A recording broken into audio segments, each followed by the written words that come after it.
And we are back. Welcome back, everybody. It's a sweltering Tuesday in the city of Cincinnati. Hot, hot, hot.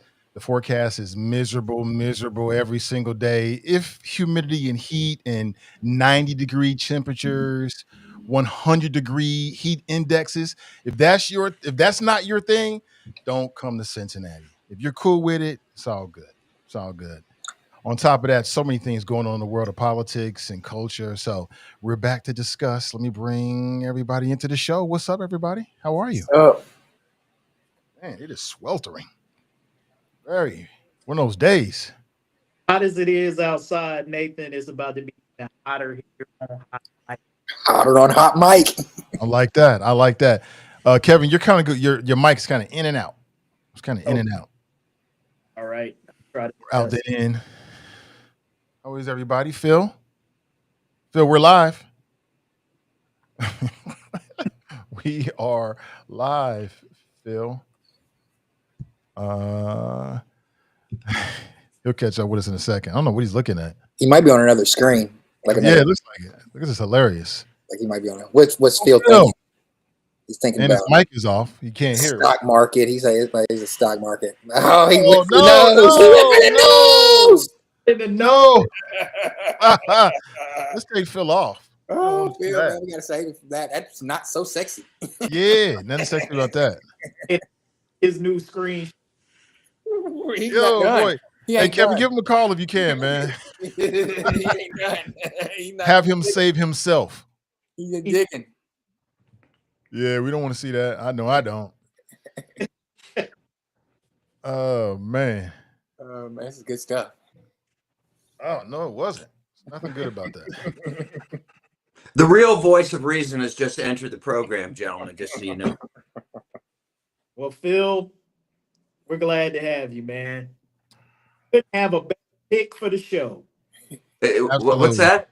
The last part? He said we couldn't have a better pick for the show. Well, Kevin, that reminds me of that saying that a tactful lie is no sin. So I appreciate that. Thank you.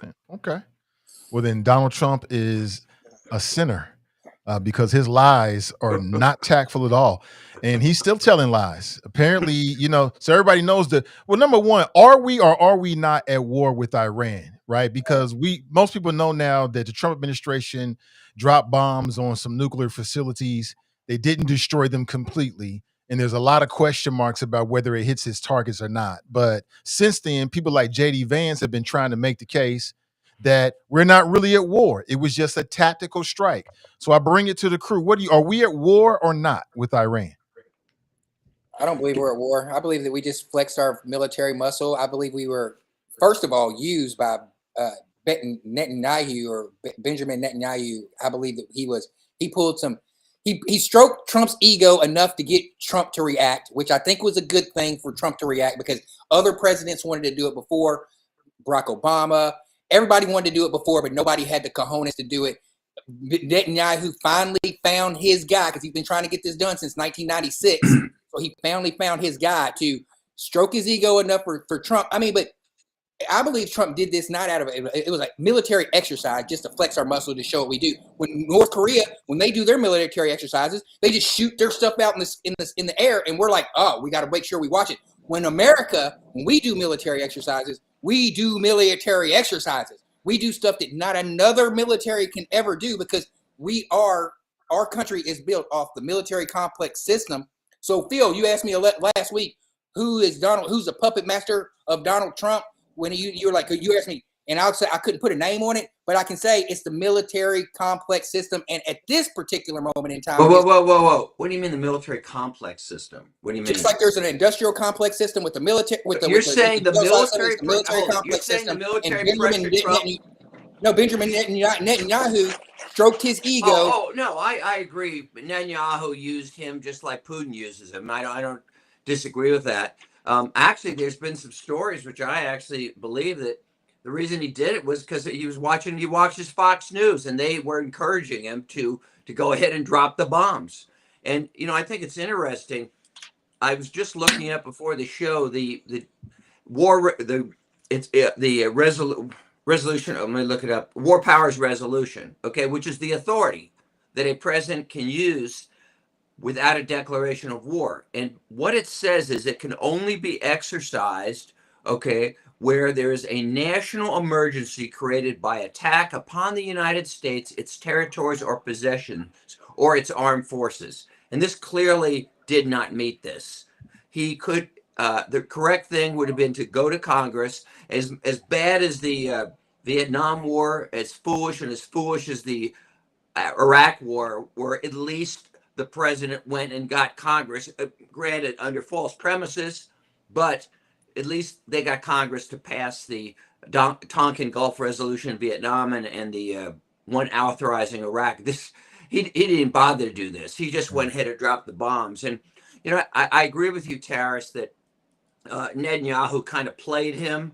I think a lot of it has to do with he was waiting around to see how the Israeli attack went. And when he saw it going so well militarily, he kind of said, hey, I want to get in this action. I want some credit for this.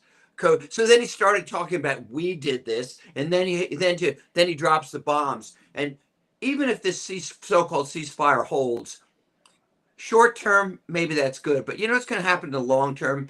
We have set a stage, we have set a practice now that if you have military might and you want to destroy or take over another country, you can do it. We have no justification. We have no way to stop. So let's say China, year down the road, they invade Taiwan.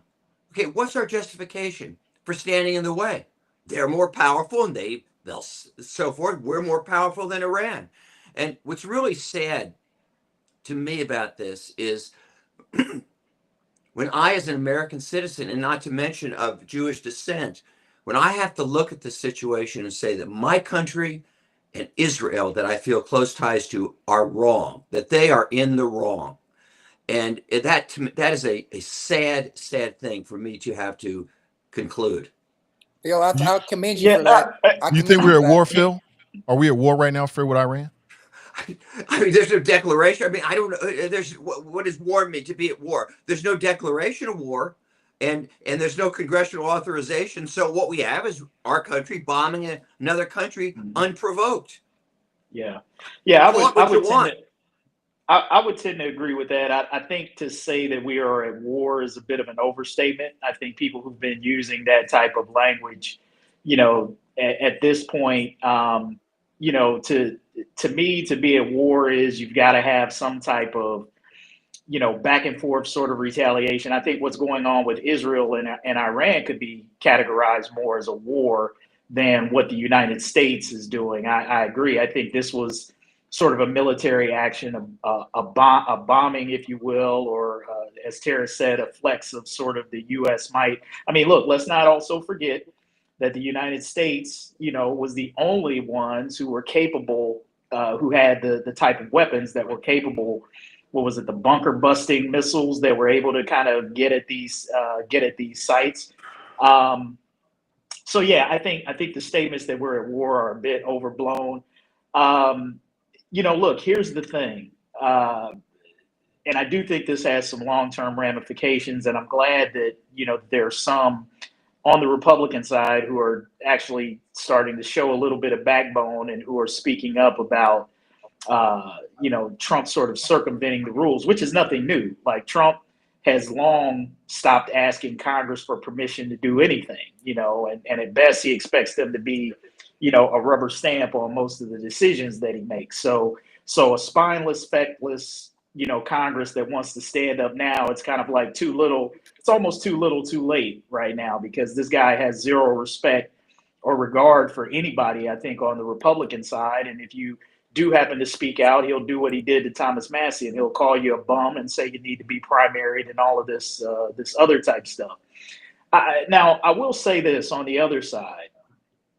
You can't overlook the reality of the fact that Iran is very close to securing a nuclear weapon. And whose fault is that, Kevin? Where's the evidence of that, Kevin? Look. Where's the evidence of that? I'll tell you whose fault. It's Donald Trump's, because Obama had a very tough deal And that deal, which by the way was supported by China, Russia, France, England, Germany, and those countries wouldn't support a weak agreement. But Trump, and that prevented Iran from having a nuclear weapon for between 10 and 25 years, and required our arms inspectors to go through any time they wanted through their facilities. Yeah. And second, for the first 2 years, Iran obeyed every provision. Donald Trump pulled this out. Donald Trump had no idea what was in that agreement. Phil, let me stop you. Let me stop you here on that. And I'm a fan of Obama and what he did with the nuclear deal, and I think it was a mistake to back out of it. But here's the reality that you have to accept, and I think most of the world has to accept, is that Iran is not a good faith actor. They were never not. Neither is the United States. Well, look, Nathan, we live in the United States, okay? So I'm speaking from that. What do you mean they're not a good faith actor? Well, they're playing all along. If you think Iran was going to give up developing or trying to get a nuclear weapon, yeah, but we had inspectors going in every year. But Phil, it doesn't matter. These guys are building. They got a nuclear facility inside of a mountain.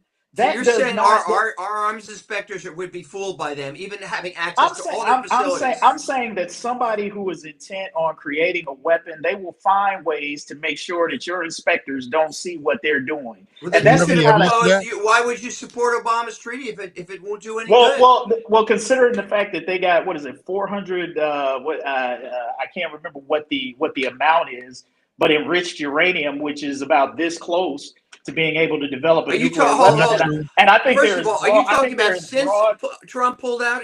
Because I think Iran had every right to develop a nuclear weapon when we broke that agreement. Because as Nathan just alluded, we made an agreement, and it was a tough agreement. Everyone who's objective looks at it. I'll guarantee you, Donald Trump had no more idea what was in that agreement than anyone. He never looked at it. He has no idea. He just knew Republicans and Fox News and his base hated it for one reason, because Barack Obama is the one who negotiated. And that's the only reason he pulled out. I don't disagree about anything that you said about Trump pulling out of the agreement. My only point is, I think anyone who believes that Iran was going to give up their nuclear ambitions is naive. Well, they got significant sanctions relief. They got sanctions relief, serious sanctions relief. And by the way, can I share one thing and then I'll be quiet, Nathan? I'm sorry. No, go right ahead. Go right ahead. All right.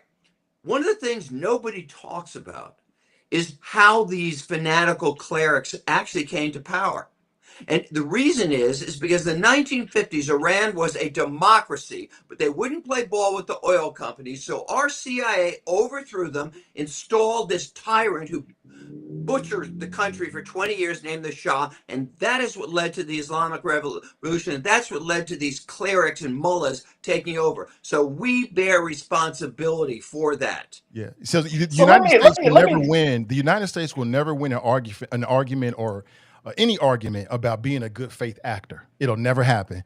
There is nothing but a trail of blood all across the globe wherever American interests have been. So we always gonna lose that argument. But every country aspires or has ambitions to have nuclear weapons to protect themselves from people like the United States and Israel and other countries. Sure, Nathan, but you're talking about a country. But I didn't finish the thought though, Kevin. I didn't finish the thought. So every country has ambitions to be a nuclear armed nation because it's in their own best interest. In Iran, there is zero evidence that when they made that deal with Obama, that they did anything other than live up to it. To the point where Tulsi Gabbard, the intelligence. So you're going to believe a Russian. You're going to believe a Russian asset. It's not about believe. It's about what was said. I'm talking about facts. So there's no facts to back up what you said whatsoever. We're counting on facts from Tulsi Gabbard. No, we're counting on facts from the last 10 years of U.S. intelligence. So it's about the last 10 years of U.S. intelligence. If we're going to have this conversation, we got to bring all the facts in. The facts is that there is no evidence whatsoever that you can produce and anybody else can produce. The Trump administration couldn't produce it. When they asked Trump, while he was doing it, he said basically he knew more than his intelligence apparatus. There's no evidence whatsoever. Yeah, but I would Iran, even add, even hold on, if let me they finish were, and I'll even get if done. they Let me were, finish and I'll we get had off an the stage. agreement and Let we me broke the finish and I'll agreement. drop the mic. I hear what you're saying, but let me finish the thought and I'll drop the mic and give it back to you. There is zero evidence anywhere that Iran, since they came up with that deal with Obama, did anything other than what they said they were going to do. There's no evidence of it, because if there was, the Trump administration would have put it out there.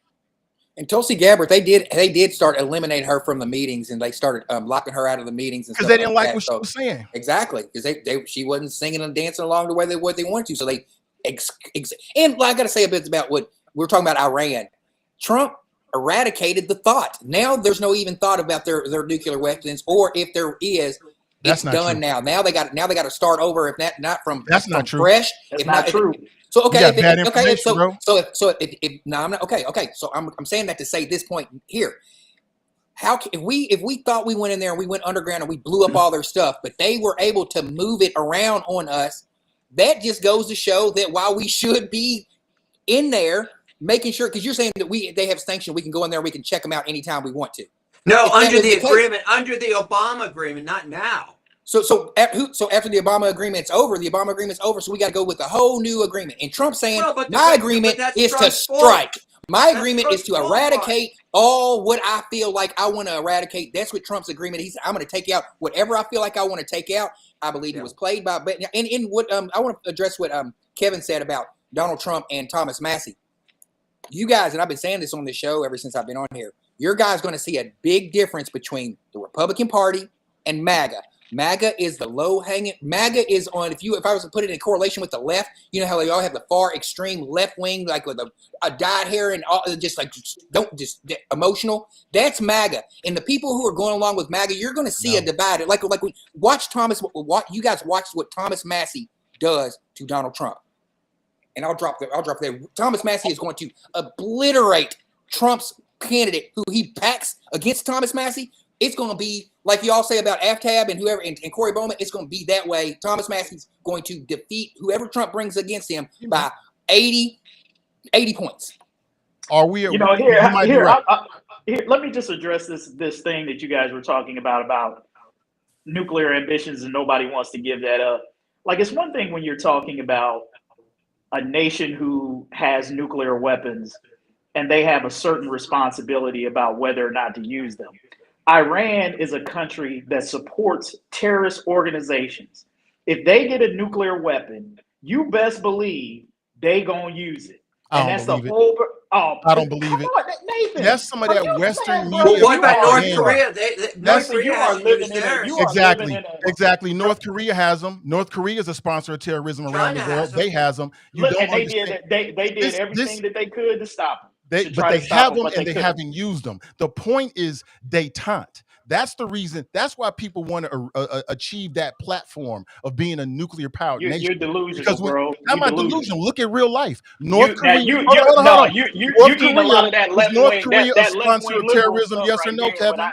That is ridiculous. Is North Korea a sponsor of terrorism? Yes or no, Kevin? These dudes sponsor Hezbollah. You're not answering my question.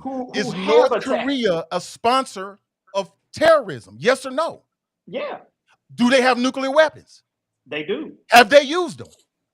Not yet. Exactly. So what makes you think that Iran's going to do that? That's that Western military propaganda. No, it's not. That's not military. Nathan, these are cats who they're already bombing Israel. They live under terrorism. They have their sole purpose of existing. So do the Palestinians at the hands of the Israelis. And Nathan might be right. Nathan might be right about that. Western military thinking. Right. I think that's what the military people were talking about in the United States as well. All the military generals have supported Trump's attack. I haven't seen one military general come out. Oh, that you talking about current or retired? Current retired ones have come out. I'm talking even the one who he fired. Even the general that he fired said, "Yeah, this was a right thing for Donald Trump to do."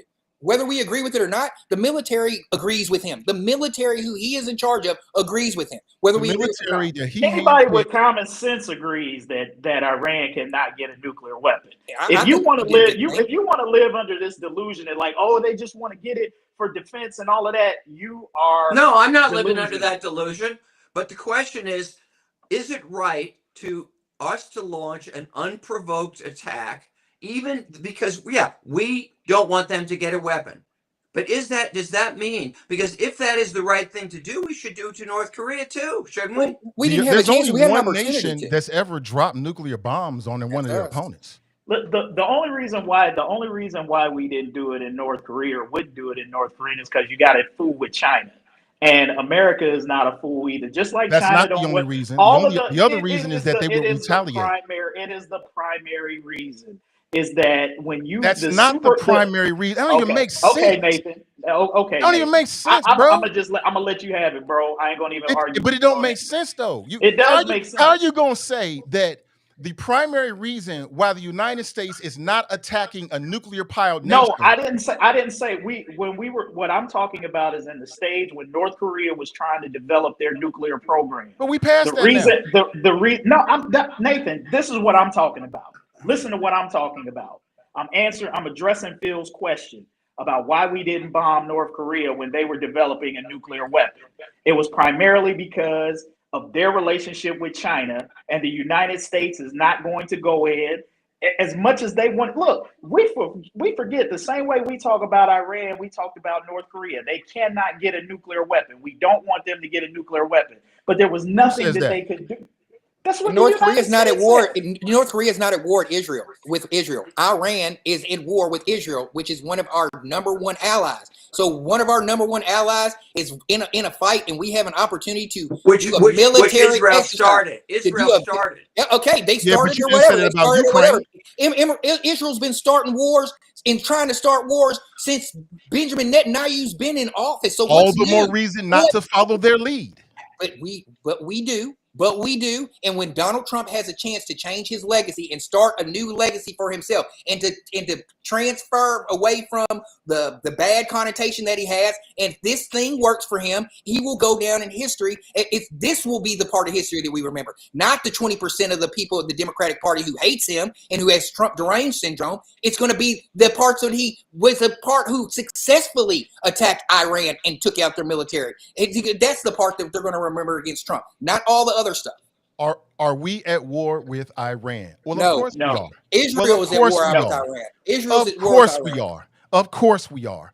See, American media does a real number on our brain. Of course we are. If Iran had did the same thing to us, we would say we were at war.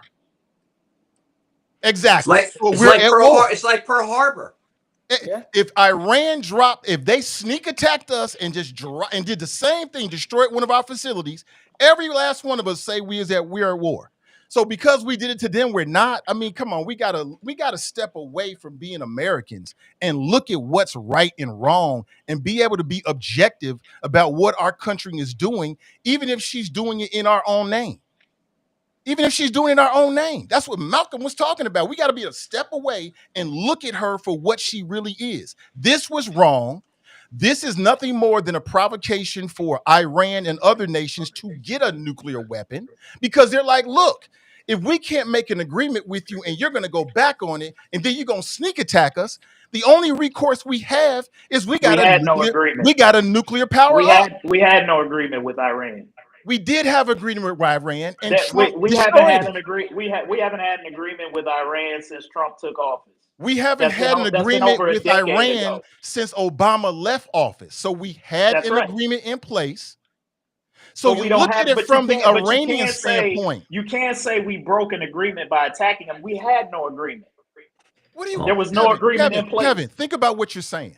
So you and I, I'm saying the truth. I know, but I want to slow this down because I think you're getting caught up in the heat of the argument. You're not hearing yourself. Think about what we're talking about here. I'm hearing myself just fine. You and me come into an agreement, right? You and I are in agreement, right? I'm the president. I'm Obama. You are the ruler of Iran, right? Yeah. Right? Obama. Well, they're both very religious extremists, so that would make that fits. Right. You got to look at it from the other side. See, while our president may have changed, there's a constant on the Iranian side. So Trump comes in office and basically tears up the deal. for no reason, just because, right? And Do then the same thing. Biden gets in office, and by that time, Iran is like, well, damn, we can't trust you because we had a deal, and for no good reason, just for politics, you destroyed it. Mm. So we did have a plan. We did have it in place. And Trump took us out of it just like he did. It's the Okay, same old game if with he Trump. Nathan, so if he took us out of the deal, then the deal is no longer in place, correct? Neither side is bound by the deal anymore, which is why Iran went on ahead and kept enriching Not uranium. legally bound, but perhaps on our end ethically So then why? bound to some Why degree. if the ethically. deal was still in place and everybody was supposed to You respect know the deal wasn't in place, then, Kevin. oh, You know the okay, deal wasn't in so place. then you have no point. So then you have no point. What are you talking about? What are you You're saying? you're saying that the United States broke the agreement by bombing them. There Okay. was no agreement. No, that's not what I said. Technically, What you're I right. said That is is we not had correct. a Technically, deal. that's not. You're right. I said we not had correct. a deal. So We what had difference a does that make deal, that we had a and the deal? United States backed away from it. We're talking about current circumstances. And this is the Yeah, problem but we that I can't have do with that this without talking conversation. about recent history. But there's Context nothing matters. you can. But there's nothing that you can Context do. matters, Kev. This There's is the nothing you same can game do about that what MAGA happened. plays. This is the game. You sound like MAGA. This is the same No, game I MAGA don't. plays. I don't sound like You MAGA. sound just like MAGA. That's what they're Okay. saying right now. We didn't have a deal. We did have a deal. Trump took us out so he could play these games. Okay, it's technically true that this wasn't breaking the agreement because he had already broke it. But you know what really resonated with me as I thought about this? Gavin Newsom. Why didn't Joe Biden then? Just 1 second. May I finish? Wait a minute. Just 1 Let's second. ask you this question. He In tried, the 4 Kevin. years that Joe Biden was president, why didn't he put another deal in place? Because he tried. Oh, I don't know. I mean, and I don't know about he you. did. I don't know about We you, but if lost I trust go with into them. an Why agreement should with they want another somebody, deal when we and broke the if first I go one? into a good faith agreement with the United States, and we both are swallowing things, and we come to a deal, and it's a good deal that it's not perfect, but it works for everybody, and then the United States pulls out just for political purposes, I might not want to come back to the table. That's why diplomacy and consistency with U.S. foreign policy is so important. But instead of there's thinking about the big there's picture, hardly ever we got consistency somebody in with foreign office who only policy. cares about how he looks in the moment. He don't care about the continuity of U.S. foreign policy and how it interacts with our partners around the world. All he cares about is Fox News said you might look good if you do that. Let's not reward him by trying to legitimize this nonsense. Gavin Newsom made a comment that I think was very perceptive. He was talking about the LA situation, but he said Donald Trump creates a problem and then he wants to be a hero by solving it. Yeah. Okay.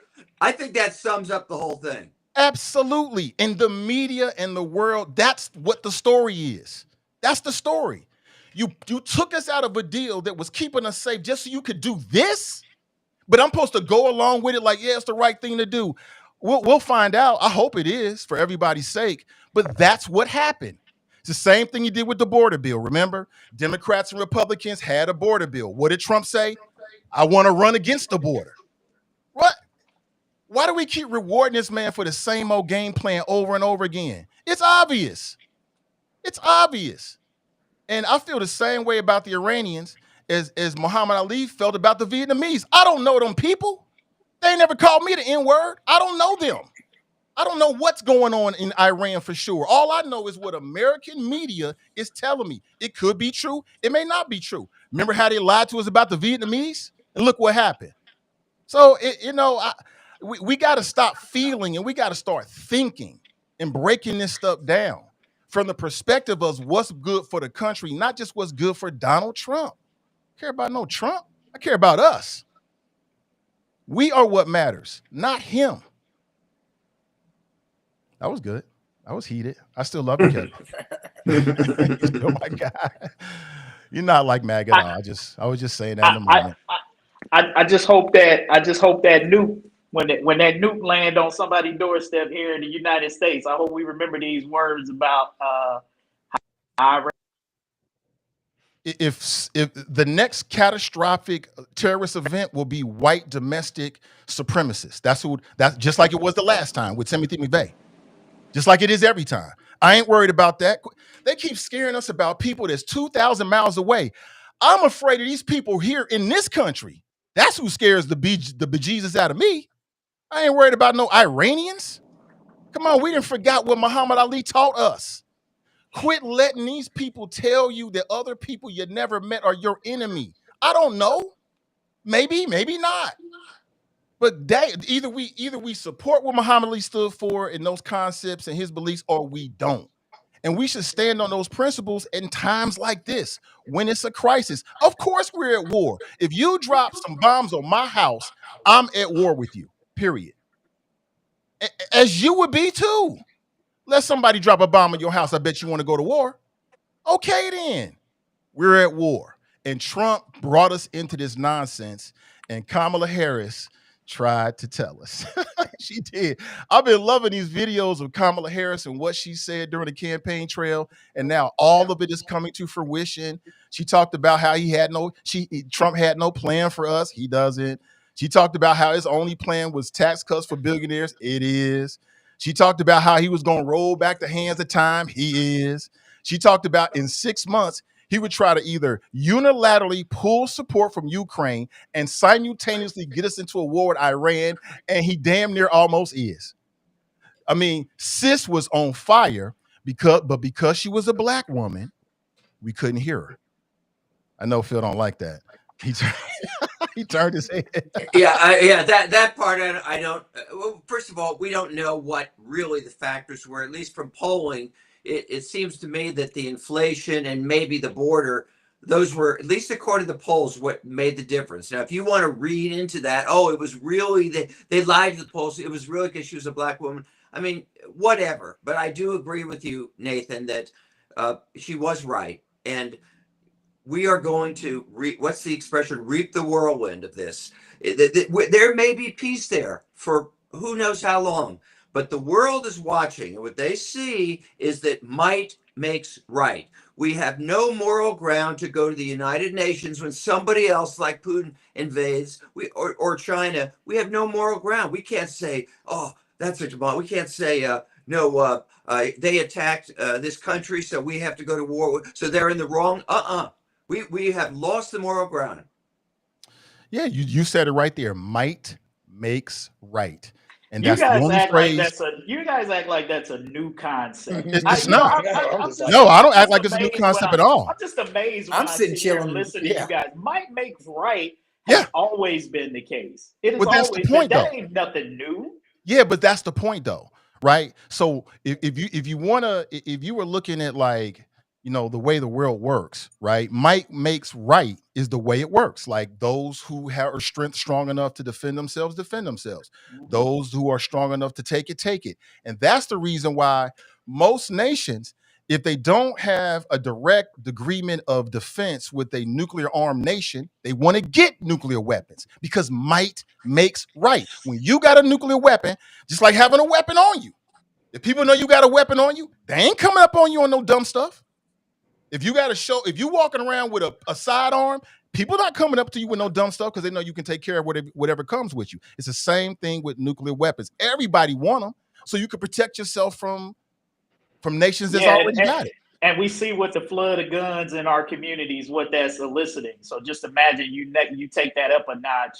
Look, we went through this post-Cold War thing where we were on a mission to eliminate nuclear weapons in the world, not grow them so that every country who wants one can have one. That's not the idea. The idea is that the more nukes that there are out there, the greater likelihood there is for conflict and somebody, setting one off.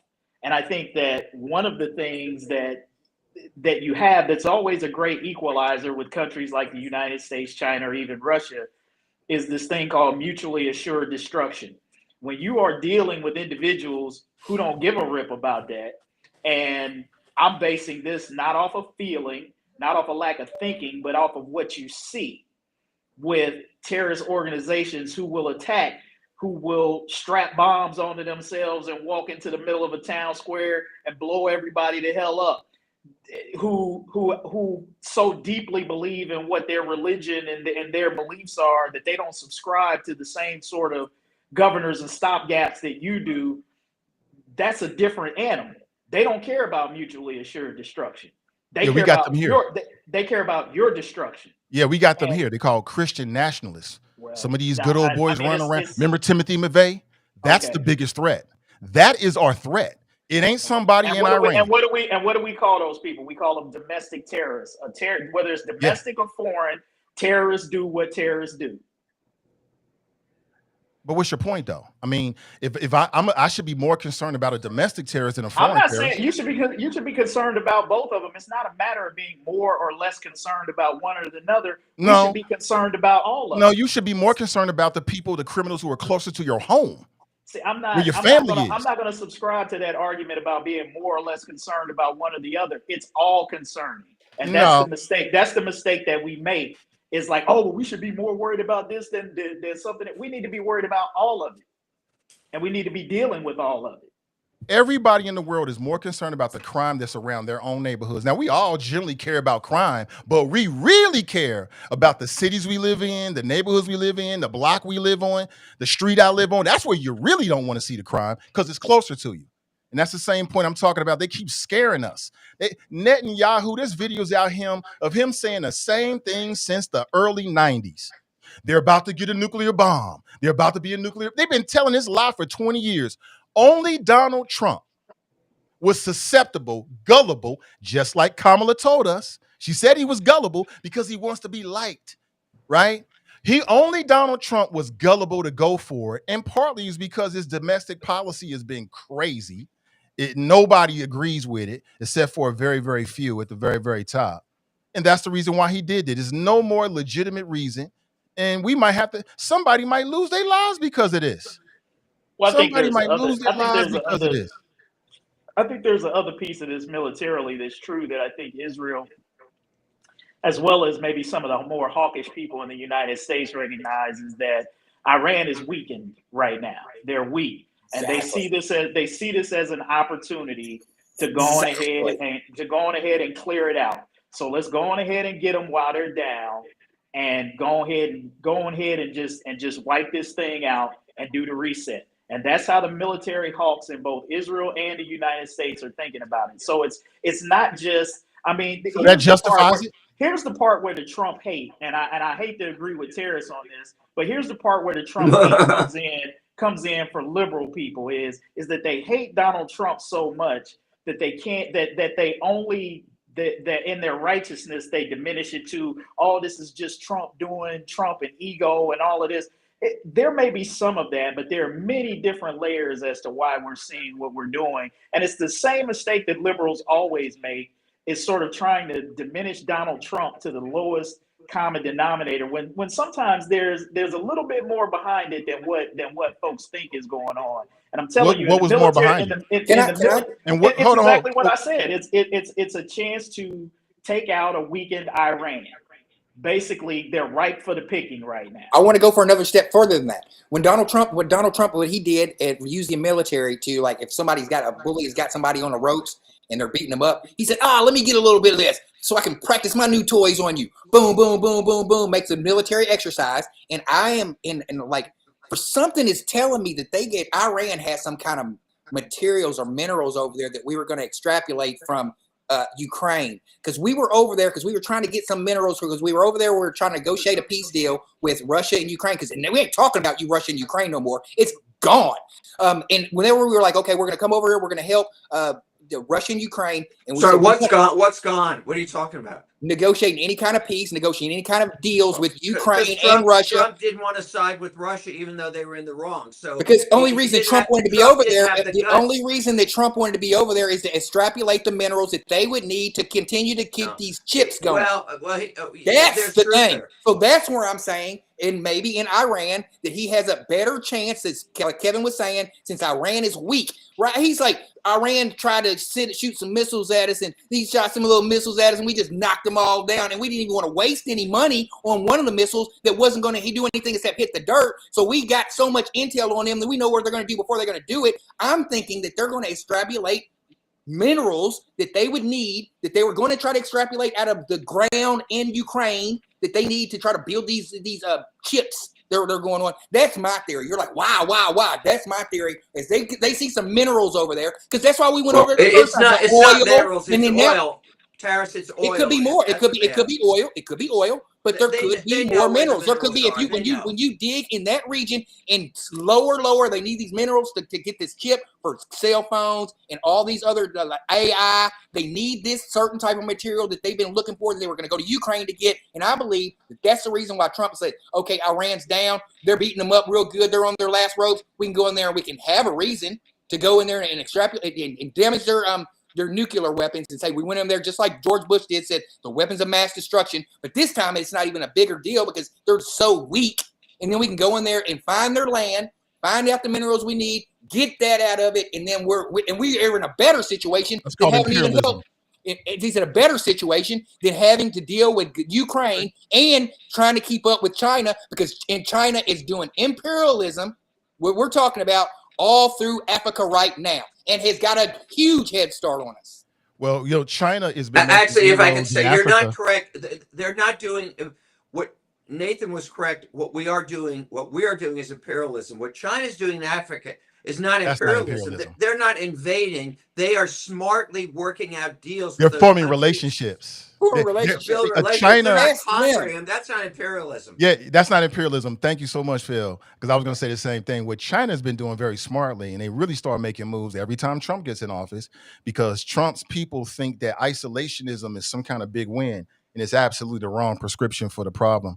And so what China's been doing, is rightly so, is they've been spreading money around and making friends. You get more flies with sugar than ish. So why do y'all keep applauding Trump when he's shoveling ish around the world? It don't work. It's not as effective. Relationships are the hallmark of the success of any venture, including the United States' multiple interests. So that ain't true. But you know what? This idea that Iran is weak is a lie. Iran is no more strong or weak today than it was yesterday. They didn't hit necessary military bases and take out their air force. That's not what they hit. They hit nuclear facilities. Well, Israel did a bad job of it. And did a bad job of it because somehow they got advance warning and was able to move some things around. The Trump administration to this day cannot confirm or deny whether they really hit their target or not. Just another Gilligan effort. From the Trump administration.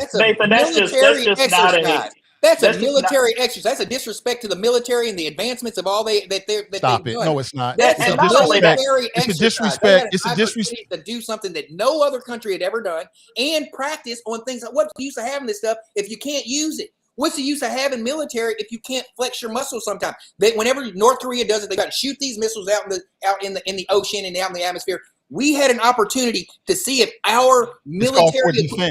It's called for defense. The same reason why and the military and Donald Trump. You carry a firearm, Tarris? I do not. Donald Trump. Okay, so let me tell you this particular situation, it was he could use his military power and sort it out later. Go right ahead. So let me tell you something about people that carry firearms. People that carry firearms not so they can just bust one off.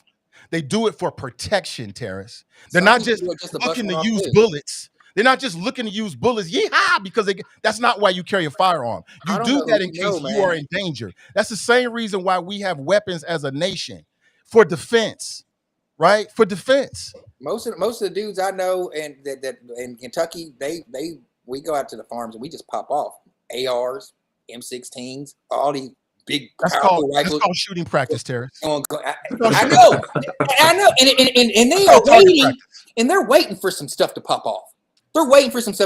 So with that mind, in a civilian mind, with having that kind of firepower, if you are military trained and you got a military mind and you have worked your way up from being a private all the way to the general, and you've been watching these things and doing simulations, and you finally get a chance. And you finally get a chance to go do this stuff and you get the green light and you get Donald Trump to say, yes, go do it. You think they're not going to want to go do this, man? I don't know who I grew up around. Yes, responsible people. I know. Yes, so you're saying the U.S. military and all the most powerful military, the most powerful, most money, most everything, don't know what they're doing. You don't trust them. You don't. No, I said that they did not get their target. No, what I said is all the freedoms of the United States of America, but you can't trust their military operations and their exercises when they're doing things. Of course not. That's not what you heard. But just in case you think that's what you heard, let me get you right. What I said is, to this point, the Trump administration cannot confirm or deny whether they really hit its target. There's a lot of credible reports out there saying that they don't know whether they hit their target in Iran or not. That's all I'm They telling you, don't what's care. being reported. I don't think they And care. here's the truth. The truth is this. And I didn't want to put it out there, but somebody in the chat said something. The truth is, this really wasn't an attack on Iran. A lot of people don't know this, but the nation state, the warrior nation state of Wakanda is in Iran. It was really an attack on Iran. That's why they used the bunker busters to get through the vibranium. Come on, y'all. You got to catch up. They're going after Black Panther. I have to say, Nathan, I usually follow you. You lost me there totally. Those who follow me will get it. It's just a joke. Yeah. Just having some fun. It's a black thing, Phil. You would. Okay. It's a Marvel. By the way, I'm sorry. I meant to watch those movies we talked about way back. I just got busy, but Just watch Sinners. Watch Sinners. That'll catch you all the way up to speed to modern day. It's called Sinners. Sinners. Yeah, Watch Sinners. Just watch Sinners and sit down and watch the whole thing. Well, let me ask you this. I need to be acquainted, let's be honest, with the black culture. I mean, even though I seem very hip on this show, I actually don't know that much. Okay. I know I've kind of fooled you guys. But, so you're saying if I watch this movie, it'll kind of get me so I'm kind of street smart. Is that what you're saying? No, it'll help you. It'll pull on your heartstrings on as far as how evil. All right. Okay. I'm how just evil checking your because people I need all the help I person. can get. Yeah, right. And you'll understand how whenever we start doing our own thing, how y'all always like try to come over and we'll go to the next subject. Yeah, so I say free Wakanda. Free Wakanda. Stand with the Wakandians.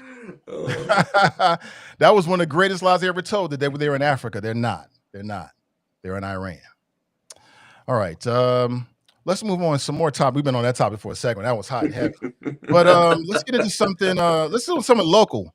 CPS is dealing with a $50 million deficit, and now they are letting go. I have a feeling my alliance with Nathan was short-lived. It was short-lived. It was, yeah, we're going to fall out here in a second. But CPS is saying they've got a shortfall, $50 million. They've got a shortfall because the white male Republicans that run Ohio, you're laughing, but I am factually correct. Actually, you're about to say they cut the funding, but I believe what the article says is that they lost funding because they've lost pupils. And an efficient organization, whether it's a restaurant or whatever, when you have less business people coming in, they should be able to cut their costs accordingly. I don't believe the Republicans or anybody else at the state level said, we're cutting the money from Cincinnati Public Schools. They did say it was state funding, Phil. The less people. No, that wasn't what they said. The loss, they mentioned that the reason was because of loss of state funding. Yes. They did mention that they were able to weather the cuts that they needed to make because of lower student enrollment. Can I ask? So that's how they made up. That's how they made up for the state cuts. Was now if their enrollment had been up or it was the same, they would be in trouble. But they were. They're still in trouble, but they'd be in more trouble. Ohio, specifically Cincinnati, you guys have school choice, so you can go to whatever schools like say, and they make it possible for if you go to a parochial school that you'll get a certain amount of money allotted. I know this for a fact because I'm taking advantage of it. So that might have like we were talking about enrollment. So if you live in an area, like say if you live downtown and over the ride and you want to go to Roger Bacon, they'll take that fund and you can go to Roger Bacon and then you can offset if your parents can pay for the other part of it. That could be a part of while the budget is being offset too, because people are taking advantage of that opportunity. From going around to parochial schools in Ohio, I've seen a more diverse group of people now that I think I've ever seen in my, from being around that type of people. You see it, but Tarris, you're right, but I think you just lit a fuse, but we'll see what happens.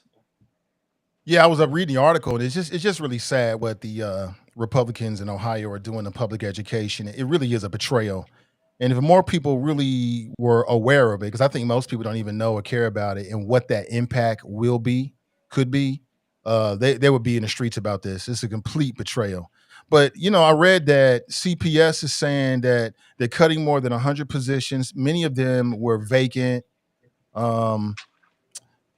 Teachers, administrators, aides, social workers. There's nothing good about any of this. And then I read that CPS said that there may be some teachers that are affected that if they don't want to be reassigned, They might even leave the district because of the working conditions. It's just a really sad state. I just wish that Ohio Republicans at the state level were really cared about education in Ohio. They don't really care about education. What they really care about is their dystopian philosophies about school choice, which is really about privatization. Um, and making sure that their donors and buddies that run these charter schools and private schools get your public dollars. And it's also That doesn't stealing. apply to vouchers, because vouchers, there's no third party. You just use it at the school you choose. Yeah, I just wish if we had Republicans who have been in control of the state of Ohio for the last 15 years, if they were committed to making education better rather than just pushing their dystopian ideas about public education and taxpayer dollars. I mean, man, we might be in a much better place here in the state of Ohio. But it's like the people in public education has to fight against Republicans because Republicans want to take all their money and give it to vouchers and private schools and wealthy people and act like it's some kind of a choice. It's a shame. We deserve better. Yeah, public schools are about to be in a whole world of hurt, particularly you've already got a bad situation because it seems like every year CPS is like $50 million in a budget deficit. This is like a recurring thing every year for CPS. And it's only going to get worse, especially if the property tax elimination folks get their way. And that is a success. That is going to decimate public schools because, they're already not getting funding having their funding cut from the state.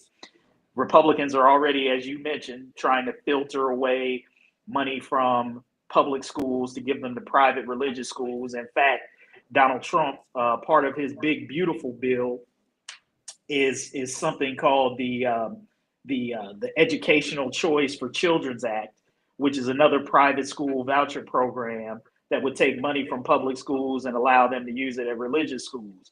So if that goes through as part of the big beautiful bill, that's going to be another thing that's going to decimate public school funding. So public schools are headed for a very serious reckoning. If some of these things play out over the next year or two, it's the landscape is just not looking real good right now. And that's unfortunate. It's going to be unfortunate for a lot of kids. Yeah. Yeah. A lot of people are going to get left behind. It's all based on, somebody's political philosophy. But this is what happens. I've already predicted it sometime in the future. It may be in my lifetime, it may be not. There's going to be a mass exodus from red states to blue states just because of the quality of life. People do not want to live under Republican theological oppressive regime. Nobody wants to live underneath that. And so the best and brightest are going to go to blue states. And if they can't get the blue states, they're going to go to Canada. They're going to go to Europe. That's what people are going to do. It may not be in my lifetime, but it will happen because who wants to live like this? They tell you what bathroom to go to. They tell you what the curriculum is at your college and university. Now they want to take your money and give it to religious schools and defund the public school. I mean, what's left? I mean, no. Again, it's going to take it a while. I guarantee it. Now, some people won't have the wherewithal to do it. They'll have to suffer. But those who can are going to pack up and move to California. They're going to move to these blue states where they got more freedom of life, where they feel like they can be appreciated, and they feel like they're not living under some religious repressive regime, which is exactly the grand design. Whether you know it or not, Phil, you seem good-natured. I don't think you're in on all of this. But thank you. I don't think you're in on all of this. Just from what I can hear you saying, like you're not even hip to what the real plot is, right? Yeah. The real plot is a whole new America. It's a whole new America that ain't good for people that look like me. Well, and people that look like me, the only thing I'd say without, shall we say, revisiting our entire school voucher debate, which if you guys want to, I will. I'll just remind you that we were on this show a month or two ago. Nicole Taylor, was a great example of a parent where she said she had a choice between whatever her neighborhood public school was, or I think it was a Catholic school. And she made the choice, not the government. She made the choice to use the voucher because she thought that Catholic school was better for her kid. And essentially, let's be honest, what you're saying when you say you don't want any school vouchers, you're saying to her, and there's millions like her, you're saying to her, Nicole, sorry, we're not going to give you that choice. We're going to decide where you go, and it's going to be your neighborhood public school. I'll take it a step further than that, Phil. What if it's your child? What if your child, you've raised your child to make that decision which high school he wants to go to, and they work as hard as they can to achieve the grades, take the test. I think Nate Turner said they don't have to let you into private school, and they take the test, you pass all the tests flying colors, and this kid's like, oh, I want to go to this school, and you like, well, nope, you got to go to public school. Or would you take advantage of the opportunity to use the voucher, go to the school that your child not only wants to go to, but has the proven success rate of highly just out the door? It's not even questionable. You would, as a parent, how can you say you wouldn't want that for your child? I don't get it. My child's going to the private school every time, especially if he wants to. Let me ask you this question: How does somebody who doesn't get a voucher, how do they go to one of these? But what do you mean? Why wouldn't they have a voucher? Who gets it? No. I'm just asking. If I do, does everybody who attends a private Catholic school need a voucher? No. No. A lot of people go to those schools and pay their own way. Exactly. So this idea of school choice, she does have a choice. She could have enrolled her student in a Catholic school anytime she wanted. Yeah, but she couldn't afford it. That was the implication. She didn't have the money. And for someone who wants DEI, I mean, that's where I think that DEI should be implemented in schools. Like when you start talking about parochial schools, it costs $15,000 to go to private school for 1 year. Who can afford that? But when you can get a voucher and you can go and you can get half of that paid for, and then your parents can somehow scrounge up the other half that you can get in your school to a better school, that's common sense that any parent should want for their child, in my opinion. So here's my question though. But why there seems to be this notion that people have given up on the idea that public schools can be great schools. No, that's not true. We're just saying there has to be competition. That's not true. Nobody's saying that. That's how school choice is being positioned. Like, this is what you said, is take a choice. kid. It isn't one's better than the other. It's choice. That's the key. It's competition. We the parents can decide, not the bureaucrats. Okay, we can decide what's in the best interest of our child, just like Tarris said. Can we be honest for a second? Sure. Why would a parent move a child from a public school into a private school that they couldn't afford without a voucher? Why would they do that? Because the kids showing exemplary styles. A safer, better school. And the kids are showing exemplary gifted, intelligent skills that they can get to the next level. They're college preparatory classes. They're going to get them to the next level so they could possibly take college classes in high school. So what you both just said was exactly what I just said. Better. There's an idea that these schools are better than the public schools. So my question is why aren't we willing to make the investments in public schools? You're assuming that if we give public school, I've heard this over and over. You're assuming if we give the public schools more money, it's always more money, then they will be equal to the private school. And it doesn't work that way. Go ahead and get him, Kevin. I know where you're going. Go ahead and get him. The money follows the kid. Wait, hold on. Let me just say this. Phil, how much did you say the tuition was? Tarris, where? At one of these schools? $15,000. Depends. The Catholic schools is pretty cheap. Some of the Catholic schools is like $4,000 or $5,000. There's other private. If you go to Summit Country Day, it's probably $15,000. No, it ain't. So Phil, wait a minute. So Phil, he talks about pretty cheap, and I guess cheap is relative. Well, for a private school, $4,000 or $5,000 is cheap, and plus the voucher will pay for the whole thing. So I would say that is relatively cheap as far as private schools go. So can we agree that it takes money to run a school regardless? $15,000 is no small sum of money per student. So can we agree that it takes just as much money to run a private school as it does to run a public school? No, that's not necessarily the case. No. In fact, when I looked at public schools, because I did a lot, this is my issue for a long time. You'll find often some of the inner city public schools spend more per pupil than the suburban schools or the private. Yeah, but they schools have do. way more kids. They have And the way and the more and the kids. money I said follows the per kid. I said Each per kid gets the pupil, same per amount of money. pupil. Each kid gets the same amount of money. It's not like the kid that lives in OTR gets a different amount of money than the kid that lives in the West Side. Each kid gets the same amount of money. So Yeah, but whatever that's not it's the up to point. you as a parent, in my opinion. It's up to you as a parent to understand what skills your child has, your kid, and move him to that direction. And if he's gifted and talented and he's outscoring everybody in public schools, and you handicap him by keeping him there because you're trying to keep it real, that's on you, and you're allowed to do I that. don't think that's But if you have the ability to move your kid to a more challenging situation, which is going to make him a better human, student, scholar, whatever you're trying to make him into a better active part of United States society, you as a parent, it's your decision to make whether to send him to private school or public school. But to say that he shouldn't have that choice, I disagree.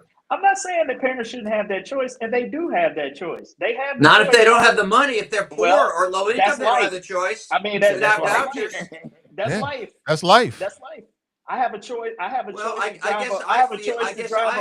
I have compassion for people who don't have the money to move to the suburbs, who don't have the money to pay for even whatever school, any private school. Yeah, I have some compassion. So You know, taking it- 500 it's- million. you know, want those you know kids to what, have some Phil? opportunity. You know what's funny? You Republicans have compassion for that, but you don't have compassion for people who don't have health insurance. You don't have Oh, compassion. I have a lot of compassion for that. I think Well, everybody. maybe Yeah, you but do, Phil but just said but a something lot of that your just colleagues I doesn't think make sense. Obamacare was one of the greatest programs that's ever been introduced. So don't throw me in with the All right, I won't others. throw Yeah, you in, but but a lot of your conservative friends don't Well, share that. Don't share that. Well, actually, you know what's that same interesting though? Do compassion. you notice the difference between, just for what it's worth, in this last campaign versus previous ones?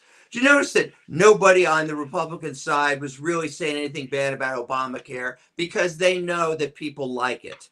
And it saved a lot of lives. Universal health care has I heard saved him a say all lot kind of of bad lives. things about it. Let's not forget. You say that, but let's not forget it was John McCain and John McCain vote only Yeah. that toppled it. So the vast majority of Republican No. He senators stopped it from being toppled. or he's stopped saying. it. So that means the Yeah. vast majority of Republican senators was willing to kill Obamacare. They were. That's just not true. What Yes. you just said, Phil, is not consistent. But here's the other thing you got to be called out No, for. I agree with you. People in my party tried to, especially Trump, But you with said that's the reason why. with no alternative in place, they tried to kill it. I agree with you. Yeah, Because of the they name. talked bad Just about it the because whole it was- time. Just because of the name. Just because it was But Obamacare. you said something I hear a lot of Republicans. They like to say this cute little phrase. You know, you think that throwing money at something is going to make it better. Well, isn't that what the Ohio Republicans are doing right now with our tax dollars? No. Let me finish. Let me finish, Phil. Let me finish, Phil. Let me finish the thought. I hear what you're saying, but let me finish the thought. That's Yeah, exactly what they're doing. They are taking $500 million over the next 10 years from public education while simultaneously putting $600 million into voucher systems. So if money doesn't matter, why are they moving it around? That's because money does matters. matter. Money Of matters. course it does. So if you want to make the public if you want to make the public system stable, you don't take $500 million away from it. Yeah, the thing you're not taking into account is it Is isn't. what? It isn't. You're saying, oh, if we just leave this money in the public schools and we end the voucher program, we take away the choice, we'll have much No, better that's not what public I'm saying. Oh, What it I'm sounds saying like you is are. the Ohio Republicans had a choice. They could have put the same amount of money into the public school system in this budget as they did last time. You are saying exactly what I said. That is not what I'm Exactly. saying. That is not what I'm saying. You're You're making a saying the straw money man would be argument to better the nth spent on degree. public schools than giving kids choice to go to private. That's what you're saying, right? All I'm saying is two things. Number one, it does take money to start a business. It takes some money to build anything. Nobody's denying that. But You what are I'm denying trying it. to When I say- hear you say stuff like, well, why does it need money to make something Well, better? no, It takes I didn't money say to that, pay for Nathan. I didn't say teachers. that. It What I takes said- money to no, pay I for didn't all the say that. things that make It's a not school true. building run. It No, takes no. money. If you take $500 million away. No, it does take money. But the assumption that you're making is a dollar can be spent just as well by the public school versus the private school. Absolutely That's really what could you're be. saying. In fact, And it'll it be is done not even better. true. It If is not it true. You know absolutely why? is true, and I'll tell you for a reason, because you got oversights on multiple levels. You got state oversight and you got federal oversight. Then why are people like Nicole choosing to go to that private school? I Why? don't They're so remember all great. of her story, and that's her choice. It Oh, could have I been can for tell any you the kind of story. It's reason. always I the don't know same why. story. It's I the don't school's remember. better and But one safer. thing we can all agree on, if you are trying to help the public school system, you don't take No, $500 million our goal away. should be to help kids, not necessarily help the public school How is system.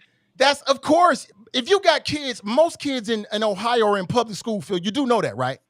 Well, okay, but Okay, first then of all, that's no, where no, they no. Listen to are. me a second. Keep in mind, why are typically the best public schools, other than the magnet schools like Walnut Hills, other than magnet schools, typically the suburban schools are better than the suburban public schools are better than the inner city public schools. You know why? It's because of school choice. You know where the choice is? Because parents choose to live where the best schools are. They go to If they whatever can't afford it, Loveland. Phil. No, exactly, If they can't afford it.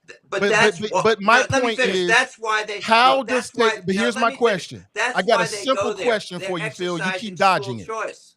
You keep dodging it. I'm not letting you off the hook. I'm not dodging anything. How is taking $500 million over the next 10 years from the public school system helping the children in the public school system? I'll tell you why, because it gives those children the ability, like Nicole's kid, to go to a better school instead of being put in a monopoly So situation it doesn't where help there's them, no Phil. I'm competition. talking about the kids that are going to remain in public school. But if How does they that help choose, them, that's Phil? their choice. How does it help them to lose $500 million over Well, I 10 mean, years? if they are committed that they don't want to go to a Catholic school, wherever, yeah, you're right. No, they So as will I be hurt. said, But the at least the Republican difference Party is that is here's what I'm trying to purposely say. under. If you just listen to me a second. Go right ahead. The reason people move to the suburbs for better, primarily, and I kind of do investments and stuff, I can guarantee you, the number one reason they move to a lot of these suburbs is for the quality of the That's not in schools. question. Now, let me just finish. Okay, they can do that because they can afford to buy a house in wherever, Loveland or Mainville, wherever the heck it is. That's not in question. The people, excuse me, the people who get screwed are the people in the inner city that don't have the money to move to Loveland or move to Mainville But and those can't people are afford a still going to private be in school. public And under your schools. Hey, system, they're Nathan, going to continue to get screwed. this question. Let me ask this question. Phil, what makes the suburban schools better than the inner city public schools? I'll tell you exactly what does. Higher taxes. No. Well, Thank you. no. That's Thank not you, necessarily Tarris. true. But go ahead, No. Phil. Go ahead. Give your answer, Phil. Because here's the deal. Those schools, all those Anderson, all those others, they know that the thing that's going to bring people into their area is the quality of the school. They are competing against other jurisdictions to get people there. So what is the quality? It's the That's what I'm asking. competition. No, what is the quality? I'm telling you. I'm asking The you to give me quality comes. It's just like this. Look at it this way. Let me answer it this way. The reason why we don't have a public grocery store as opposed to Kroger and Aldi and all the others, why don't we just have a public, quit giving money to Kroger, put all our money in the public grocery store. Phil, you're not answering my question. The reason is we understand that the quality comes from the competition. Phil, I get the No, not necessarily. No, wait. Let me. Phil's not answering my question. Unless you're a socialist. I want you to tell me what specific things. What are the suburban schools doing? That you keep saying quality. Tell me what the quality is. The what quality comes from, because if they aren't good enough, they have an incentive. The problem with the inner city public schools is there is not an incentive to get better because the kids have no choice. That's not true. That's not true at all. It's the same thing about Kroger. It's like that's Kroger. not true. Why don't you guys support just one public grocery store?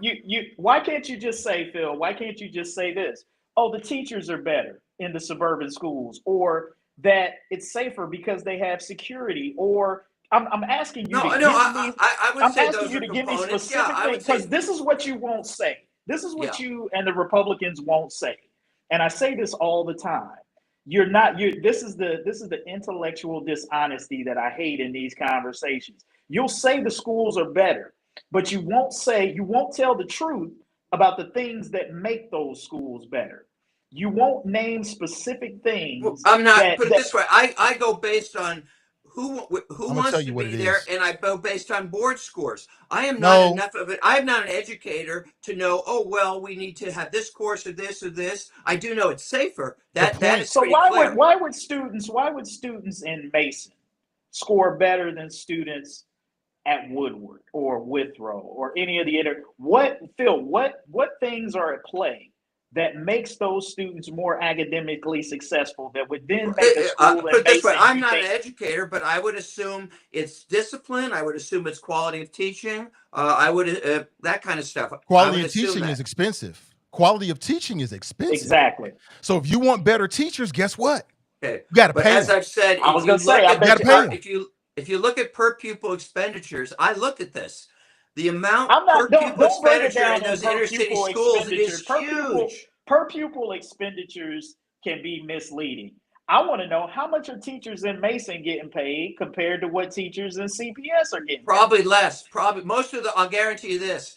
Private school teachers, I know this, at those Catholic schools, for example, and a bunch of the other Christian schools, they definitely make less than the public school, the inner city, because the inner city public school teachers have a powerful union. So the answer is they do make more working in the inner city. Yeah, I don't know that to be true at Look it all. up. Look it You up. know, the difference in the quality of school, obviously, is money. Because I pull up, they got a beautiful campus with state of the art, all the sports amenities. I can play every sport. They got the top of the line this, the top of the line that. They got before school extracurricular activities that Okay, are what that about you the can inner pay city into. Catholic schools? How They've about got. the inner city? All right, leave I'm it. How just about telling the you, inner city this is what Catholic makes schools? these suburban schools so appealing. Okay, tell They me about got the inner city money, Catholic Phil. schools.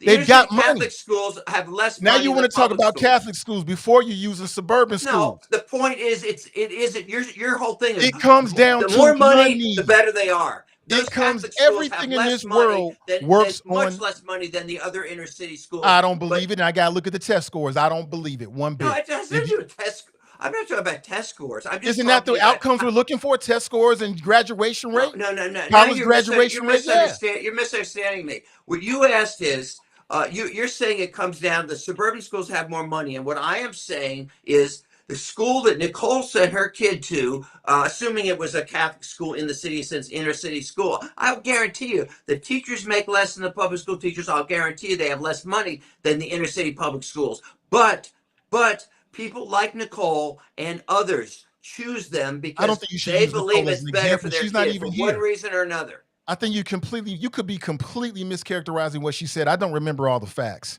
And so you keep using her as an example. I don't know if it's true or not. Like, I think it kind of remembers some of She it, but chose. It's the choice that tells you. It yeah, doesn't but you matter don't know why. what her choice was. You don't know why she made the choice. I don't Yeah, remember what I she can tell said. you why. She had a choice between her neighborhood school and the Catholic school. Yeah, That's but the you don't reason. know why. You Well, don't because know she thought it why. was, Tarris, help me out here, because she thought it was better for her kid for I don't whatever know. I But reason. can't we speak don't know for her. why. I don't know if she was leaving the school because she had an incident. I don't know. I don't remember all the Whatever it details. was, she wanted choice. It We can't just be gave her whatever it choice, was, and you Phil. want to The take the context choice matters. away. The Look, context. here, No, I'm not saying that. What I'm saying is I'm okay with you having school choice, but don't take $500 million from the public schools and then tell me that money don't matter. No. Why that you don't have real choice if the money is all going to the neighborhood schools? The You do money should not have go a where the choice to go to majority of Catholic the school because children you don't are. have the money. This is why. This is where it's really unfair. It's the people in the inner city without the money that don't have a choice. And what school choice is trying to do, or vouchers, is to empower the parents, like No, it's Tara said not. before, It's not. empower No, the please parents stop. to be able to make Oh, the knock it choice off. for their own kid No, instead of that's what you tell the media. What it's really all about is Republicans want to give money to Republican donors and people that fund their campaigns, i.e., the people that behind the private schools, i.e., the people Whoa, behind these what are you voucher talking schools. about? You're saying that they're trying to get money like to some Catholic school. Who's the money going to? You're talking about? I think it's I said I'll say it again. It's all a plot to privatize public money and put it in the hands of Republican donors well. who I'm run sorry. these These who run when these you say voucher these schools donors, and no, these no. You private said these schools. donors run private. You saying they run private schools? The Yeah, donors do, yeah. You got a lot okay, of billionaires that are really behind the and they're pro making voucher money movement. off these private schools. Yeah, people make money off private schools. Yeah, Well, it's a almost every one of for-profit them is a venture. Yeah, nonprofit. it's not an Everyone's in. even nonprofits are profitable. Okay, again, look at the inner city Catholic schools. Tell me who's the big money people that are making money off that. Who is Which that? inner city Catholic school, and what are their numbers? Any You of keep them. talking about- They're all this. They're all. I can't name an individual, and there's probably about 20 or 30 in Cincinnati. Listen, the I don't know how best of many. this country, the best of this country, the very best, what got us to this point right now, right? Where there's so much wealth and abundance in the hands of very, very few. But what got us and built this country was the public school system, period. That's what got us here over the last 50 years. And there's undeniable. Period. Yeah, I think, Phil, just to kind of say, I don't think it's fair to say that, we're not saying that people shouldn't have a choice. I guess my whole point when we launched. Well, you are saying that if they don't have the money, you are saying you agree that if they are low income, you're agreeing they don't have a choice. This choice, right? What I'm saying is I don't agree. I don't choice. agree with taking public tax dollars, and spending them on private entities. That's the issue. And religious Spending it on entities. kids. What if it's No, the same they're amount of spending on dollars is private going on? entities. What if the same amount of money is going to each individual kid, and that kid parents has a choice to send that Right. kid That's either the to idea. Walnut Hills or Withrow or Moeller or Elder, and they say, okay, let's say a blanket $8,000 per student follows that student no matter where they go. No matter Exactly. where they go, they can go to. They can choose whatever. It follows school they the do. student. And that's exactly so. Correct. But that's the spin of it all. That I mean, we could argue, like Phil said, we could argue this all day long until your child is involved, and you have to make that decision for yourself, and you have to look at your child's future and say, hey, do I got a chance to send my kid to St. X or Summit or to Wintonwood or to whatever school? You pick a school. It's up to the parent, and we can argue all we want to. If every child has the same amount of money, I think that the argument is I think that every parent should have the choice, and it's not taking taxpayer dollar and going to private entities. It's Right. Every parent doesn't have the choice, because parents with children who have disabilities don't have that choice. Because that's most of these, that's not not a reach. That's not a reach.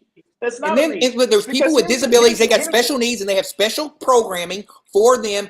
Like Springer School, I believe. If you have a disability, that's a reach. So they can. So that child with disability shouldn't have a chance to go to a school that helps their disabilities. Or if a child that's been born blind shouldn't have an opportunity to take that They money. have the opportunity, Tarris. They have the opportunity right now. It's called public schools with federal protections. That's what they do. That's no choice. That's no opportunity. That's Yeah, but he monopoly. said that is it. What are you talking? It is a choice. Wait a minute. This whole What choice idea did that you're Nicole giving me a have if you choice take is a that? lie. What Please choice stop did it. Nicole have? Please stop. This whole thing She about ain't a here, choice right? is a She lie. ain't This here. is all about funneling private money, public money in the private hands and also religious hands. That's all it's about. And nobody's Because gonna like I said, this nation, the last 50, 60 years of this nation, this country that you love, that you thrived in, Phil, that you built a business in, that you raised your family in, that you choose to live in, was built off the backs of public education. So all of a sudden, I'm not supposed to trust it because I'm dissatisfied No, with you school can trust scores? it. Fine. Stop You it. know, you Can I say something it real is quick? Let me not say something real private quick, versus man. public. Yes, it is. He said. Let Tarris me say something, Phil. Tarris I'm gonna clear said- something. I'm complimenting you. Tarris made better than I did. What he said is the fairness is the money should follow the child, and the one who decides where they spend their money on their kid is the parent, not the government. That's what he said. He said it better than I could. And if you start talking about how whenever they're doing segregation and how you talk about the public school system for the past 50 years, because it affects us. We were the first families to go through integration. My sister, 1968, she graduated in 78. She went to public school. She was integrated and bussed in. I see that same thing happen in parochial schools.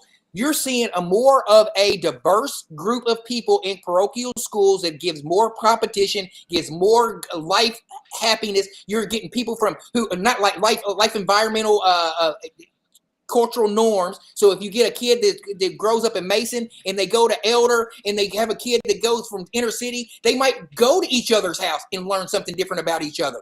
And as long as the money stays with the child, in private schools and the Catholic schools were made back then to defeat segregation. because these white parents that didn't want their kids to go into school with integrated schools, that's when they started the private schools. So I understand where the root comes from, and so they wanted to keep the schools segregated. That's how they started the private schools and the Catholic schools. So black kids couldn't get the same education as white kids and private kids. But now that's starting to change, and I like to see the evolution of it, because when you go to these games and you go to these private school games, you're starting to see so much more diversity. You're starting to see a lot of yellow kids, a lot of mixed kids, a lot of all these different kids. It doesn't just look lily white. That's why I think that it's a good opportunity for us to take our culture into their culture and make everything better. Rachel was a great example of my point. She writes, I've applied to many schools for my daughter in CPS, and the private schools are declining her. Apparently, her daughter has an IEP. Not one red nickel of my dollars should go to any school that will not accept the child because of IEP. I've said it before. It's wrong. Yet another reason why we have to support our public schools, because it's a false choice. They don't have to take you, Phil. It's a false choice. And I've always said that it will get to a point where they won't take you. Yep. Yeah, Tarris, you're right. It's more diverse. It's more diverse now. But we always know there's a tipping point. That there's a tipping point. They're only going to let that diversity go so far as they're comfortable with. Because look, I know Phil hates when I go on my racial diatribe. He needs to hear it. I know. I don't hate it. I don't hate it. That's not fair, This is true. This is true. I don't hate it. That whenever that part of the attraction for white people is exclusivity, right? And white people are okay with extending the olive branch to diverse groups as long as it doesn't get to a number that makes them uncomfortable or takes away the esteem of the exclusivity of what they are offering. Once it gets to that point, they will move on and they will create something else for their kids that is better, quote unquote, better and more exclusive. And then they'll let the black kids or whoever have the Catholic schools, and then they'll become the new public school, right? And there'll be a reason why these Catholic schools are now failing. Look, this is the pattern that we see time and again. When something becomes too diverse, white folks leave, move, start something else. They move to new neighborhoods. They move to new areas. They start new schools. This is what I say about the disingenuousness of these conversations and about what makes it better. What makes it better is that it's white, and that it's white run, and that it's white owned, and that it's safer because it's white. That is the implication that is being talked about when we talk about these things. What won't be said is that they don't want to dump more money and pour it in inner city schools because inner city has always been code for black or brown or minority. That's what it is. And that is why the fight is against dumping money in there. We don't have any problem giving suburban schools and Catholic schools money because in white folks' mind, they're better, they're safer. When the argument could be if more money was spent or more energy and time was spent in trying to figure out how to make public schools better, then there might not be this question of whether a parent has to make a choice. I shouldn't have to make a choice to leave my neighborhood and send my kid to some school 3 or 4 neighborhoods away to get a better education. I should be. Why? Don't you want to have that choice? You want to take it away? No. You're missing the point on that one, Phil. I think you're missing the point. Wait. I want my kid to be able to walk 2 or 3 blocks from my house to their neighborhood school, catch the bus, where we live. That's how we all grew up. That was the nature of how neighborhoods and families operated. You went to school close to where you live, not in some other neighborhood or some. So we should get rid of the magnet schools. Would you say that? Phil, I'm not saying get rid of. They're in other neighborhoods, but people choose Phil, to go you're to missing the Walnut Hills point. or go to You're other missing the schools. point. I think he's You're missing the point. I'm not saying get rid of anything. I'm saying that if we invested more and you had more of a strategy about how to make public schools and inner city schools better, and you were authentic and genuine about it, people wouldn't want to make the choice to send their kids someplace else because their neighborhood school would That's be never worked. perfectly. Over all It's these years, always those inner worked. city schools That's don't not get It's true. better. always worked. That's not true. It's That's not true, Phil, Phil. what are you It talking worked. about? All right. It worked. It worked. It worked Leave it to historically. Kevin, It leave it worked to me. historically. Let me You leave it to missed me. what Tarris said, which goes to my point about the whole reason why you even had Catholic schools and those sorts of things start in the first place. They were rejection of integration. They were the rejection of integration of schools, which is why I said what I said about race. And Phil, you hate it when I say it, but the reality is that the dollars go where white people are at.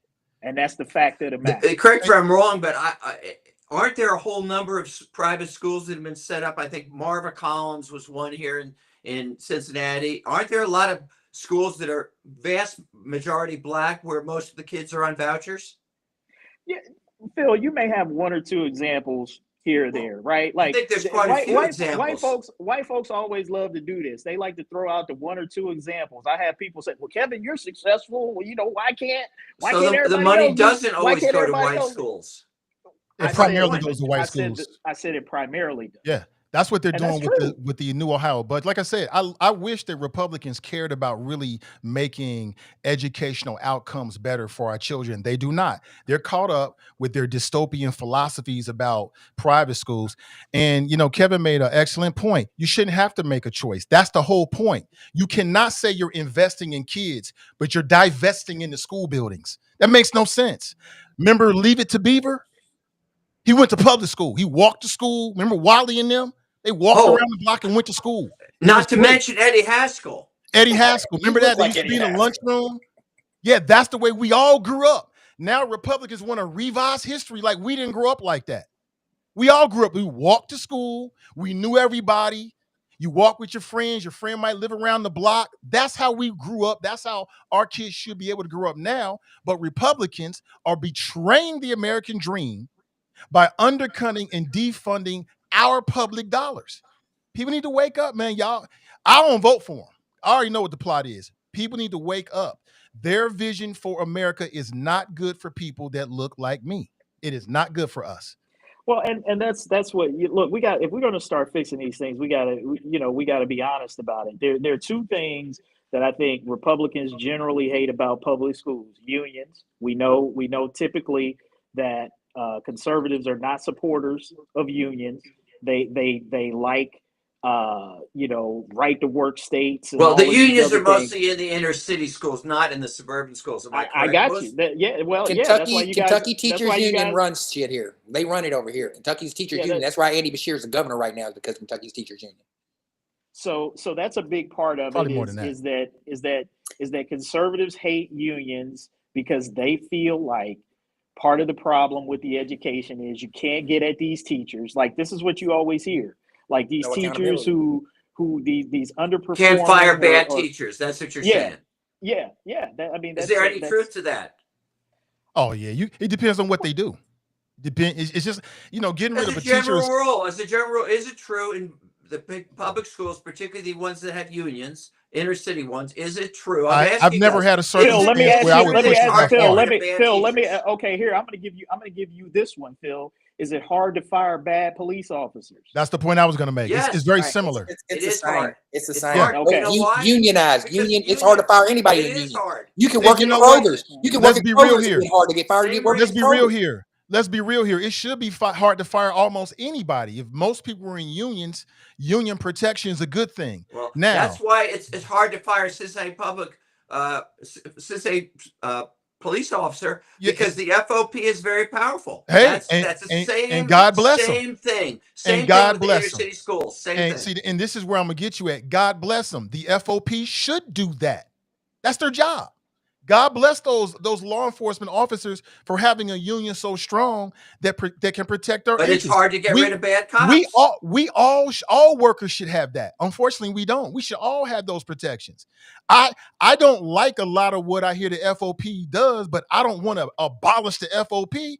They don't serve me. They serve the police. I don't want to abolish them. It's not a question of abolishing anything. What I'm saying is sometimes you got to deal with some red tape. Sometimes you got to deal with some things you don't like because of the greater good. The greater good is the teachers union protects the union. Now, I might have an issue with a teacher and want them gone and they protect them. I got to eat it. So what? It is what it But is. but here's the thing that you're not talking about is these contracts and these things are collectively bargained, right? So if it's hard to fire a teacher, it's only because this is what the union and the school district has been able to negotiate. So don't be mad at the teachers union or the teachers because they negotiated terms in their No, contracts I that that agree. They do. that No, they that do a that great job to protect their own. No question. that gave Same them with the cops. Same with the so in cops. other words, then the folks on the government side, they either need to get some better Here's the problem negotiators. here's the problem. Just like and again, I was a FOP, like me a lot, blah blah blah. But the it is a fact that to some degree, the big police unions prevent, or there are people who are not getting the police service they should be getting or the quality because of the police union. No, I don't think that's true. It's the same way That's in not true. it's the That's same not way in true. the public schools. Yeah, what you just said doesn't make this make sense. You said that there's people who are not getting the services that they need because of the Because it's police hard to union. get rid of bad cops. You know, the It way I is. look at it is this. I say it again. Any working person out there should be so lucky to have a union as strong as the No, they are FOP lucky. I'm just saying or the what's in the teachers public union interest. They are to, su- lucky. to They support their are. interests, The right? cops are lucky to have I the look, FOP, but I'm just no telling you how I look question. at it. I'm less about trying to take somebody else's union, and I'm more in favor of getting everybody else union protection. That's what I'm trying to tell you. It You is know, what it is. Anthony made a great point, and this is true, and I'm gonna relate this to my own personal experience. Anthony Prosser, he said most of the time you can't fire a union member because management didn't check all the boxes. And I will say this as someone who has been a manager and who went through managers training. One of the things that they taught us is that if you are going to discipline and eventually fire or get rid of an employee, you have a responsibility to do exactly what Anthony said. Check all your boxes, document, make sure you've given people an opportunity to improve and put them on development plans. There are steps that they teach you to follow so that if that person's performance is not up to par, that you have documented, you've checked all the boxes so that when you go to make that decision, that even if they want to try to get a lawyer and sue you after the fact, you got solid ground to stand on. And Anthony is exactly right. Not every entity is good at doing that. Not everybody in management, they just want to up and try to fire somebody or get without having done all of the due diligence and the work to make sure that they've checked all the boxes. And a good union rep and a good union is going to decimate that every single time if you haven't checked all the boxes. And that is usually what happens. Oh yeah, absolutely. And you got a lot of people that lose their jobs for frivolous reasons, right? So a union can protect people that maybe if they didn't have a union, they might be gone. But again, you got to look at the greater good. And that's how I look at it. I'm less concerned about snatching somebody's union membership. And I would more favor seeing more people have union protection. I think that's the way to go. But let's move on. This is the next story here. It's a local story, kinda. And Kevin, I gotta be honest with you. I blame you for this. I blame Kevin for this on some level. Finally, somebody other than me gets blamed. Yeah, finally. I blame Kevin for this. Finally. Because I remember his take on Marty Brenneman, who used a racial slur, and Kevin was all forgiving, and none of us have sinned before. I mean, all of us have sinned, so nobody can throw a stone. Remember that? Wait a minute, Nathan. No, wait a minute now. Now, see, you're not being fair. I'm being definitely fair. No, you got to be fair because when Marty Brenneman said the racial slur, I said fire him. That was my position. I said fire him. It was only after the fact, after he had gotten fired, he paid his penance. I said, okay, the man has a right. Huh? That's what I'm talking about. Yeah. You're right. So I said the man has a right to come back and make a living. But he paid the consequences. So I'm not saying that he should have got off scot-free. He did it. I said fire him. He got fired. He paid his penance. I said, okay, let the man get back to making a living. So he didn't pay no penance. He was still working. He paid.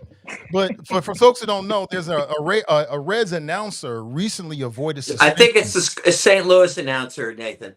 Yeah, sorry, St. Louis announcer. He avoided suspension after an on-air homophobic slur during a Reds away game. But it was a slip of the tongue. I don't think it was Yeah, it was a intentional slip like of it the tongue. was. It was Freudian slip. Freudian. It was a Freudian slip Freudian of the slip. Okay, tongue. that's fine. That's fine. He So did it. I don't think it was intentional, though. Do it you? was definitely intentional. Oh, It was okay. definitely intentional. I don't think so. I want to play.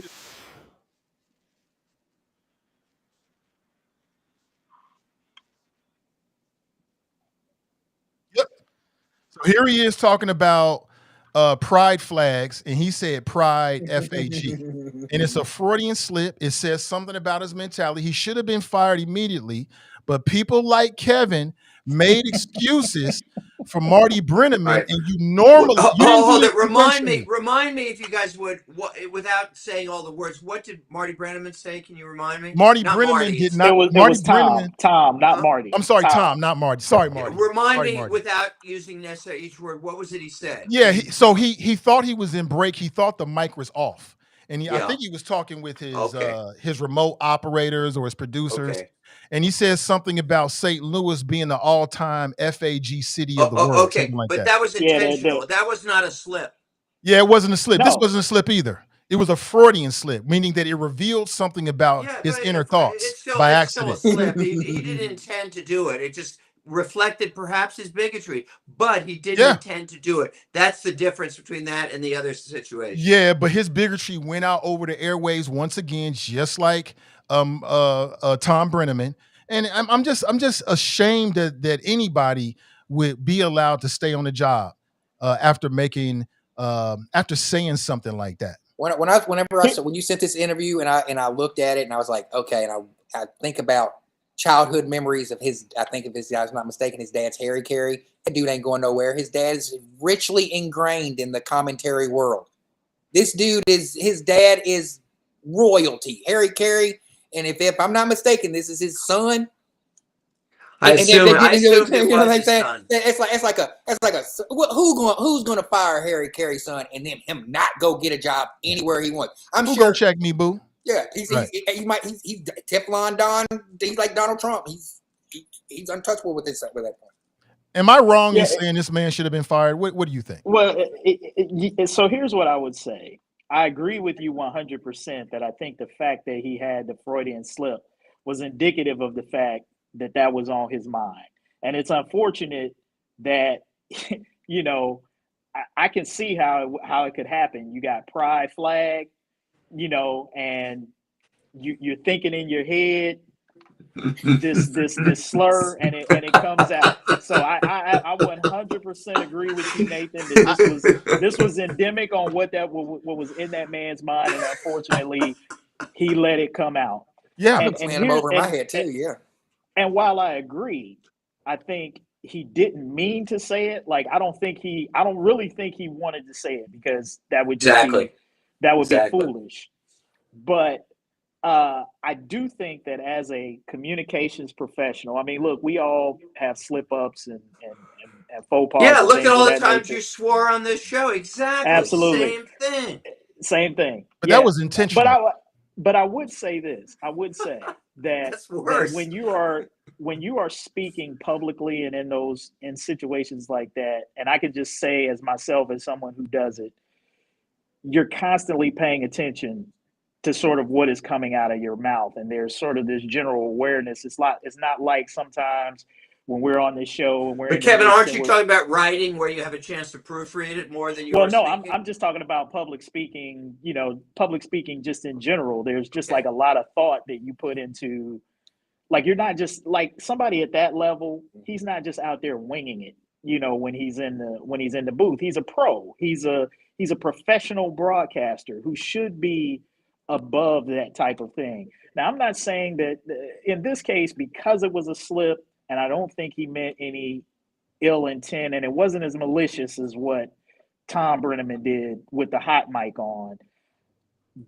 There should have been some sort of, whether it was a reprimand, whether it was a game suspension or something like that, something that send a message that, like, hey, look, I know this was still a slip, but this was a bad slip. I mean, you're talking about a national broadcast during Pride Month, a point that's supposed to be celebration. I mean, look, we all make mistakes on our jobs. I've done things in my job that I didn't mean to do, and it was a legitimate accident, but I still had to face consequences for it. It's kind of like, yeah, it was a mistake, but it was a bad one, and there are repercussions that come with that. So I won't go so far as to say the guy should have been fired, but there should have been some form of discipline, I think, that he faced just to send the message like, hey, look,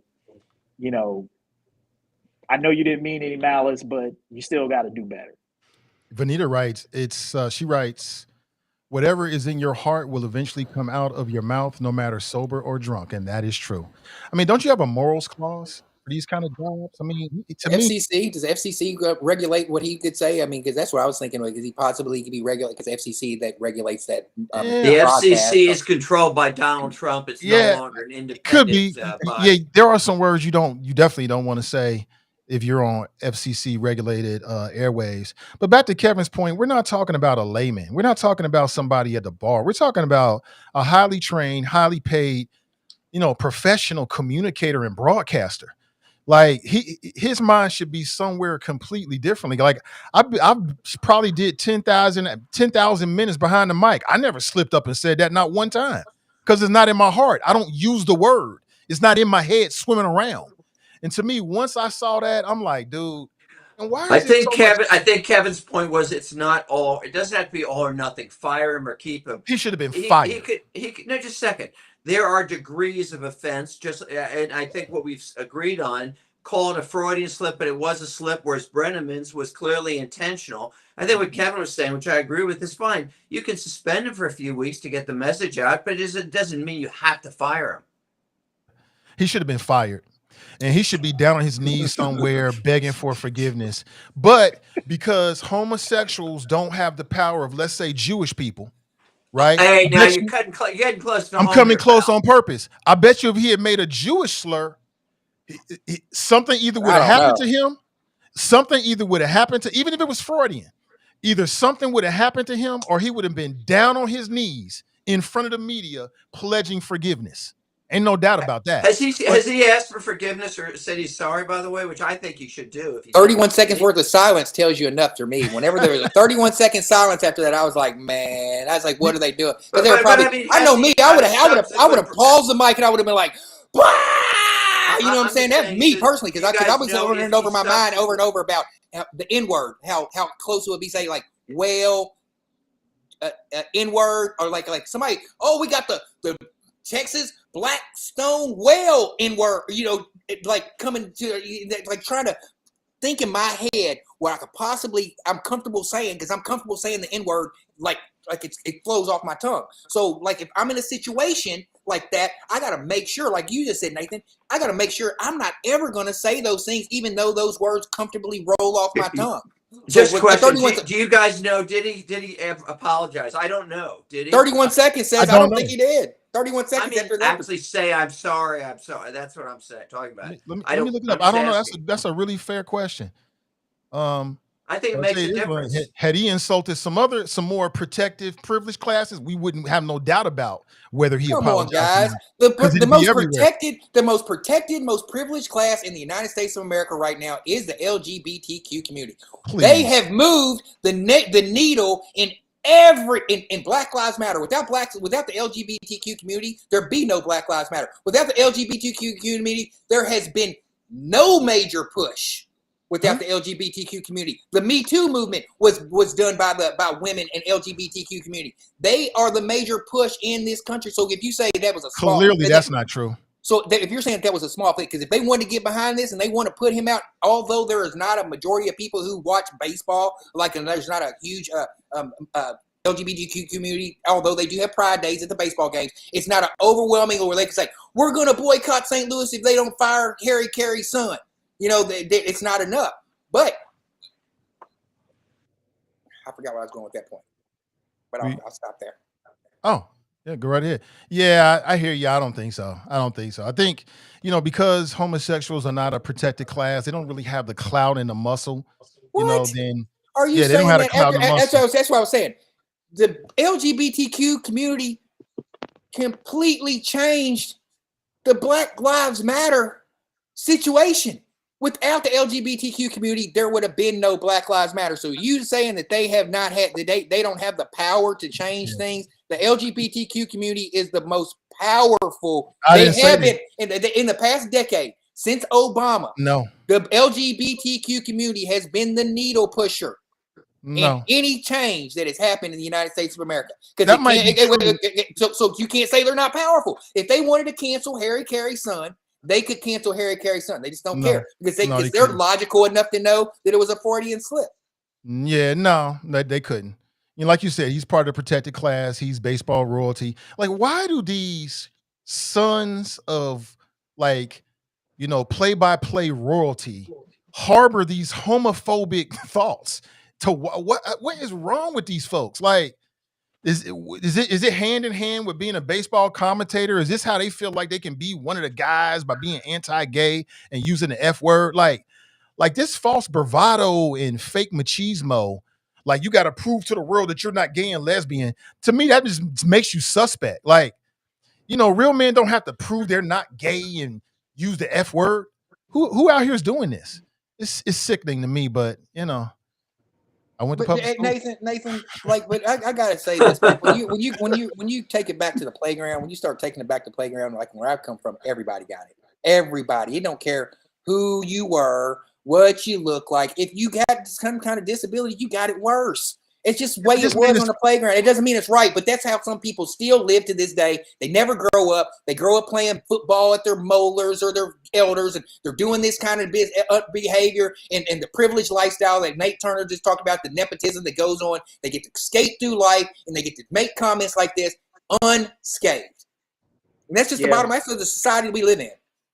Yeah, I agree. I actually agree with Tarris on that to a certain degree. I think that there are just some people who, you know, like you said, this is a part of their lexicon. It was the way that they grew up. You know, I mean, look, let's not forget, we are not that far removed from times where people could just openly, you know, make fun of gay people with no repercussions. You could, I mean, I remember a few years ago, back when didn't Kobe Bryant, you know, the late Kobe Bryant, get in trouble for calling another basketball player the F word on the court? Like these are things. And look, I'm not proud of it, but growing up, like Terry said, these were all things that we would say, or that we might say in reference to not necessarily directly to somebody who was gay, but you would make these statements they would be deprecating statements toward another heterosexual male, you know, to imply that there was something wrong with that, you know, with them if you called them that, you know. And it's not a proud moment. I mean, but I think if we're all being real, that was what the culture was. Not saying that the culture was correct, right? But there were things that were acceptable 40 years We was ago. kids though. We grown ups. That's people don't grow up. Terrace's point is that some people never grow out of that, right? There's some people who never grow out of that. And then they're bothered by the cultural shifts to say, well, I don't understand, like, or they claim they don't understand. They really do. It's that they don't want to understand why it's not acceptable. They want to reject that it's not acceptable to say these things out loud anymore. And that's the, you know, again, that's all part of the, you know, PC pushback that, you know, that Trump has popularized over the last 10 or 15 years. You know, you don't have to apologize for these things that you say, and that there's, you know, that there's nothing wrong with it, you know. And some people, a lot of people who like and support him because they're like, yeah, I don't want to have to watch what I say.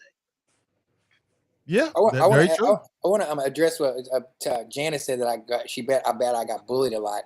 To answer your question, I did. I was the lightest, skinniest person in my neighborhood and in my family. I'm the lightest person with green eyes in my family. All my family are dark skinned, so I did get bullied a lot, and it made me tougher. When my brother used to kick my butt and bully me and push me down, it made me get back up. When I go to school and they put me in a locker when I was really, really small and I got bullied when I was younger. But now those same people, they can't even walk a mile, man. So yeah, I did get bullied a lot, but God brought me through it. So I'm proud. I'm proud to say that I overcame that. You know what though, Terrence? What you just said is, look, everybody's got some childhood psychological damage, right? Whether it was done to you by your parents or somebody who bullied you in school or whatever. Like everybody's got something, and a lot of people don't have the ability to shake that off. You got a lot of grown folks who are still battling with themselves over what somebody said to them in the fourth grade.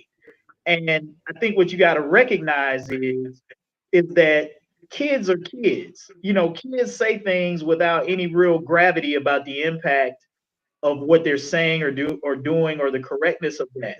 And so what I always tell people is, if you holding on to something that a kid said to you in the third or fourth grade, who didn't know any better, who didn't have any common sense or didn't realize the gravity of what they're saying, that is more about your mental state, right? And what you think of yourself. If you're holding on to something that a kid said and you're a grown adult now, it's like you gotta shake some of that stuff off. So it's like the same thing. As adults, we should grow out. We shouldn't be saying the same things or talking the same way that we talked when we were in fifth, sixth, seventh, high school. Like if you are over the age of 25, right?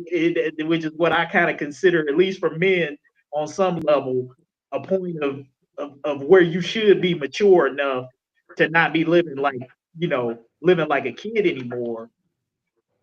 And as Phil says, you got, what does it, Phil? You say you got 70-year-old boys and 17-year-old men. It's Brian Tone. Like he said I've met 15-year-old men. I've met 60-year-old boys. Yeah.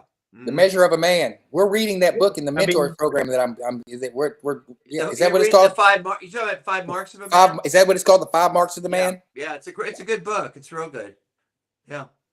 For if you have grandkids or kids that are men, yeah, it's really cool. Really good book to read. Well, that's all I got, fellas. I won't keep any longer. We're at the up to close to the 2-hour mark. Can't hear you. Can't hear you, Kev. Something's up with your audio. Let me put you on the big screen. You want to try it again? I wanted to bring up something that I emailed or text you about. The case, the gentleman Patrick Delaney that was murdered downtown, I believe it was, and his wife Sarah. I've mentioned on the show before that her attorney Todd McMurtry is an acquaintance. I mean, I don't even know how to say it. We exchange pleasantries on holidays and birthdays. So I wouldn't say that he's a friend, a great friend of mine, but if I was to ever be offended or get in trouble or need a lawyer, he's the person in my Rolodex who I would call. So I messaged him and I said, hey, man, we do a show called Hot Mic, and I asked him to watch it and see if he would come on and give his side of the things that are going on as far as not only the cases, how things are going on at OTR with the case and how things are progressing from his perspective as an attorney, but also I'm going to ask how he believes it will affect the race, the Corey Bowman have Parabol race. And I was just bringing that to you guys. He said he's willing to come on the show and answer some questions for like 15, 20 minutes next week if you guys are up for that. Okay. Sounds cool to me. Corey Bowman? No. Todd McMurtry. McMurtry. No. Tarris is kind of hung up on this Corey Bowman thing. I don't know what else to say. I want to see a good. Rob said that over and over. I just want to see a good race. It won't be this year. It won't be this year. You say that, but I still see. But I have to believe you guys because Tarris, you guys think you think Donald Trump could beat. You guys probably think Donald Trump has enough power and pull to get a pack together to beat Thomas Massey. That's why I believe. I don't know if I believe. Tarris, back to the Bowman. No, would you be open to a some kind of a wager on this mayoral race? He's trying to take $1. I have a feeling there's some people on this podcast that might take that. Don't let him take advantage of you, Tarris. But you know what but I bet on this podcast before. Whenever I bet on this podcast $1 whenever I was called crazy about Kamala Harris and Donald Trump. We're talking about big $1. We're not talking about a dollar is big. It's subjective. A dollar's a lot to me, especially when it comes to betting. I care more about the bet than I do the monetary part of it. But I'll take that bet. I'll take that bet. Give me some points. Give me some points. With it being 5 months away, give me some points. I'll say Corey Bowman doesn't get beat by more than 15 points in the general. In the election, I don't think 15 Don't do points. it. I think 15 points. $1. That's It's interesting. gonna be way more than 15 points. Way more than 15 points. 15 votes. Actually, we got to be careful because we don't have a gambling license. We have to be careful we don't promote something that we, might pay a price for. Putting on that lawyer hat. There we go. Well, Oh, I'm not representing you guys. You're on your own. well, fellas, thank you for your time. I know you're very busy, and appreciate you. We'll be back on Friday. Got a couple people. Lakita Cole might join us on Friday. Oh, okay. She's running for council. She might join us, and Raven will be back on Friday. Oh, okay. And TNT. I served with Lakita when she worked for Dwight Tillery. Oh, this should be interesting. Okay, I'm gonna do as much as I can to pit the two of you against each other. I'm ready, but look at it this way. Look how good I got along with Iris Rowley. Think about it. Exactly. You never know. See, there you go. You're gonna get yourself in trouble. College classmates too. We graduated from the same college. Okay. Yeah, something's going with your audio, Kevin. I can barely hear you, but we're at the end of the show, so we can fix it next time. Thank you so much, everybody. Spirited conversation.